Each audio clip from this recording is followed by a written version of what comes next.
Okay, this is your guide how to turn in your output in a video blog to your Google Classroom. First, click the Microsoft Edge or the Google Chrome or Mozilla Firefox. Okay, for me, that's using Microsoft Edge. Then you need to type Gmail to open your Gmail account. After that, you need to click the 9 dot beside to your profile picture. Then find the classroom. Okay, so after the find classroom, please click the create or join class. Okay, then click the join class. After that, you need to enter the code.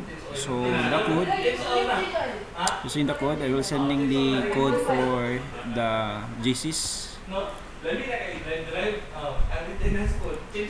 Example is the code. So copy paste na lang. Okay, after copy, you need to paste here. After that, you need to join the Google Classroom. Okay, so by the way, this is the Google Classroom, and there is one assignment posted. Okay, so you need to click this assignment, video blog output. Okay, that is created by Mamar. That is 100 points. Okay, that is due date. That is December 12 at 8 p.m.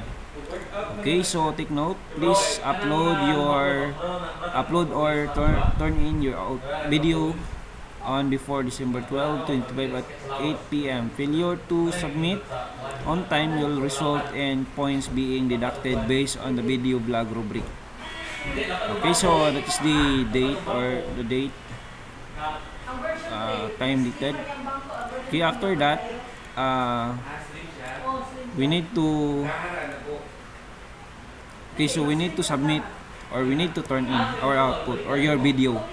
So to upload your video, please click add or create. After click add or create, click files. After creating the file, click the browse. Ito, browse. After browsing, you need to find your video. Okay, for me, that is the 5 stages of psychosexual development example. Okay, so you need to click open. Okay, so there's a time. There are 33.5 MB for this file. So waiting for the uploading.